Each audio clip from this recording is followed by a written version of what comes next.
Hello guys. Okay.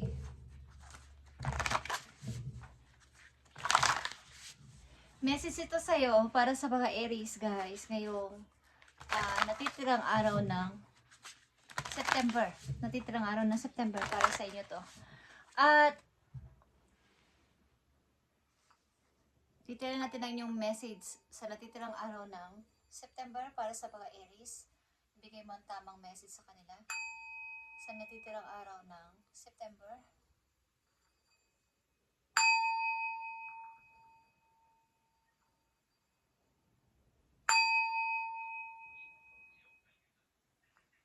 Okay guys. At para to sa lahat ng Aries.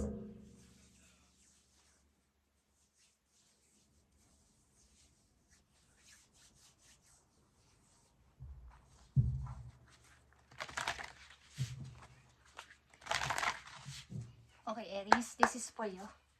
Sa natitirang araw ng September, ito ang inyong message, Aries. Okay? Andito ang feather. Okay? Think first before you judge. Sa mga tao na kapalibot sa inyo o sa mga nakikita ninyo is pag-aralan o tingnan nyo muna bago kayo magsabi na si ganito, si ganyan. Kaya yung kanilang panlabas na anyo, yung kanilang panlabas na itsura o ang kanilang mga ginagawa sa buhay. Maaaring sa paningin ng iba ay sila ay masasabing masamang tao, pero ang totoo ay may dahilan o hindi naman. O kaya titingnan natin to kung bakit ito ang inyong message.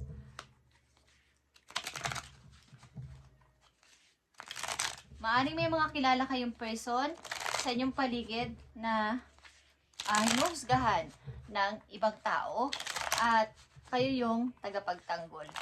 I-Aries, tingnan natin. Para to sa inyo. Sa natitirang araw ng September sa mga Aries.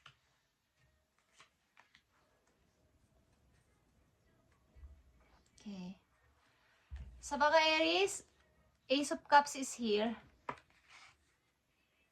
Six of Swords and reverse. And Seven of Swords and reverse.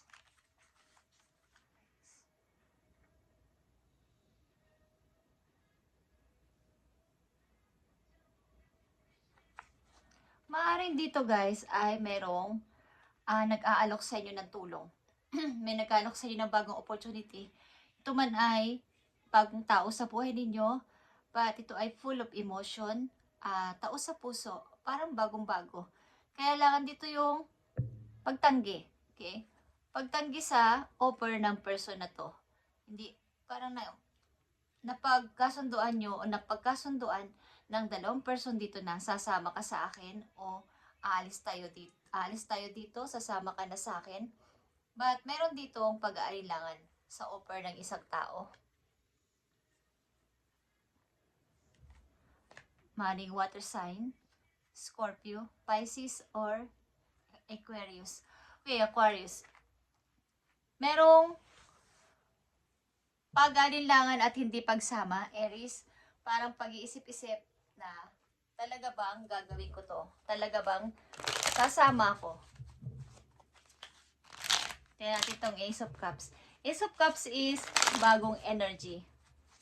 Bagong-bagong mga idea, bagong mga tao din sa buhay ng mga Aries na nag-a-appear o nag-appear sa inyong buhay. Tingnan natin to Aries. Sa natitirang araw ng September, Ace of Cups is here. And anong dahilan dito?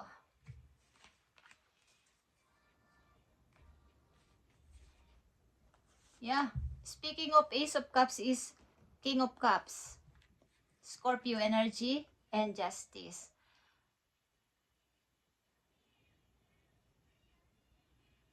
Maaaring ito ay alok ng isang person na lumayo sa inyo o isang person na kayo ay sinaktan, isang person na kayo ay iniwan at ayaw nyo nang tanggapin o ayaw nyo nang i-accept itong offer niya sa'yo. Mo ito ay pagpapasimula ulit o pag-uusap-usap about sa problema ninyo o naging problema ninyo, but andito yung pagtanggi. Bakit? Anong dahilan? Takot ka sa person na to. 9 of Wands is here and 7 and 8 of Pentacles. Maaring kayo ay natuto. Maaring may nagnakaw o may kumuha ng inyong mga ipon o kayo ay niloko ng person na to. Kaya andito yung takot na pagbabalik ng tao na to na baka ako ay manduhan na naman, baka ako ay i-manipulate na naman sa aking emosyon.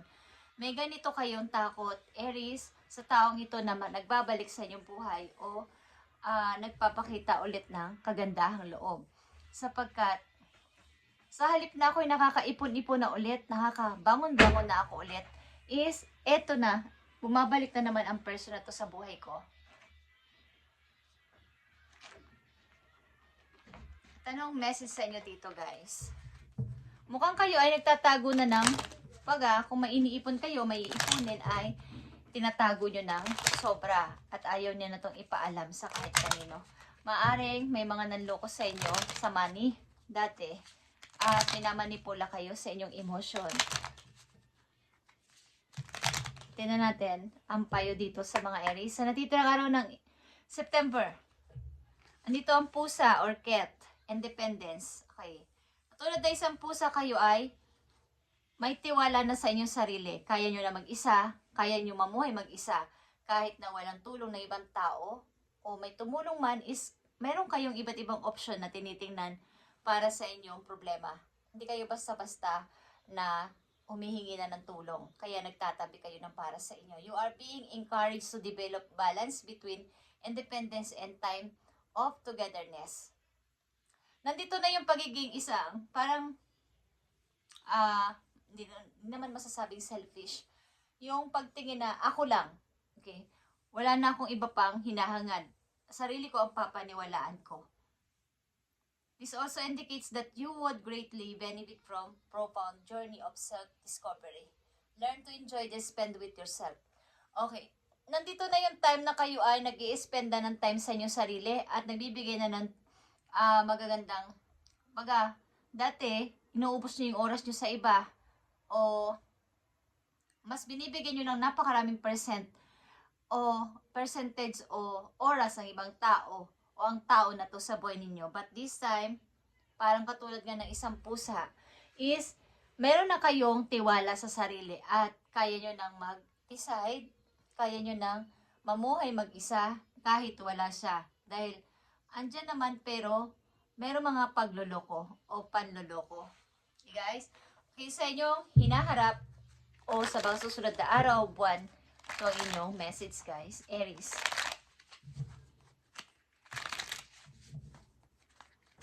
Pag-aralan mong i-enjoy, mag-enjoy ka sa sarili mo, mag-expend ka ng time sa inyong buhay, sa inyong sarili, with yourself.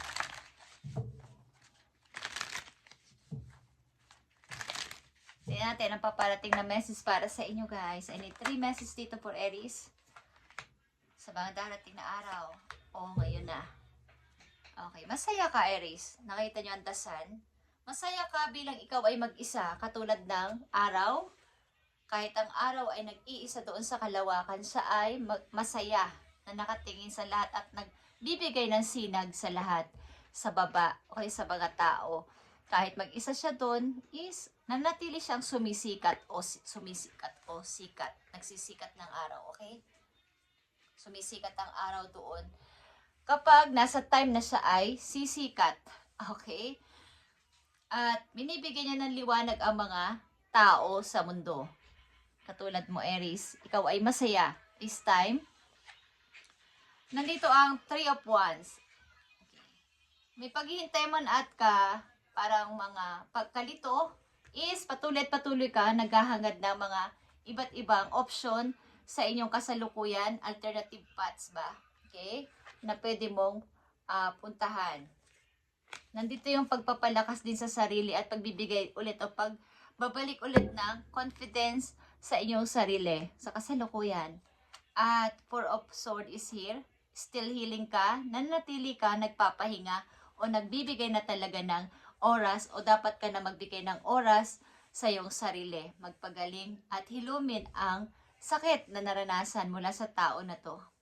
Mukhang ito ay water energy, water sign, Scorpio energy, Libra is here, Sagittarius, Capricorn, Aquarius, at malakas dito ang Scorpio. Nandito din ang Leo, okay? Tuloy-tuloy ka na sa iyong paghihiling at nakangiti ka. Okay? Nakangiti kang tinatanaw, inaalala lang ang nakaraan. Okay guys, at Aries, sa natitirang araw ng September, tingnan natin ang paalala sa iyo or dapat mong malaman na maaaring mag-a-appear na sa iyong buhay simula sa araw na to. Tingnan natin, Aries. Thank you, Spirit. Para sa Aries ito. Okay, Aries, nandito ang Eight of Swords. The mountain nearby indicates the presence of mighty enemy. Kaya sa inyong kasalukuyan, maaring may mga kaaway na umaali-aligid sa inyong tabi o nandyan lang. At nakakita ko dito ng mga nag-i-spell, something, yung may mga kaalaman sa mga magic. Okay, kung alam niyo yun. Is, may mga ganitong tao sa iyong paligid, so ikaw ay mag-ingat. At maaaring kayo ay malapit sa bundok. Ilan sa inyo malapit sa bundok nakatira? At maraming enemy doon. Iba't ibang klaseng enemy ang ibig kong sabihin, guys. Mga hindi nyo nakikita or mga taong may galit sa inyo sa paligid is andyan lang. Kaya nandito ang pagbibigay ng time sa inyong sarili, mag-spend ng time sa pagpapahinga, pagpapalakas at pag-iipon ulit ng energy. Four of Swords is here and the strength. At matutong pag-aralan na kapag na mali na tong daan na to para sa akin, hindi ko na to deserve, ay humanap kayo ng alternative path, alternative na daanan para kayo ay makalusot. Okay, katulad ng mga natatraffic na mga sasakyan sa labas. Kapag sila ay ang tagaladong natatraffic, parang stuck na doon, hindi na makalabas at napakatagal at gusto na nilang umuwi ng bahay, sumasagi sa isip nila kung saan pwedeng may shortcut, pwedeng saan may ibang daan. Okay, yun ang ibig kong ipahiwati, guys. Yun ang example doon at yun ang inyong iniisip o dapat isipin kapag nalalaman at nararamdaman nyo na parang hindi ko to deserve, parang may mali sa paligid ko, parang may mali sa sitwasyon ko. Okay, Aries, ito ang message nyo ngayong sa natitirang araw ng September 2025. Pagpalain kayo ni God at mag-ingat kayo sa mga taong inyong pinagkakabigayan ng mga, kumbaga nahuhulog ang loob nyo na magbigay ng mga information nyo, is ingatan nyo na. Pati ang inyong ipon, guys, is itago nyo ng mabuti. Okay? Thank you and God bless, Aries.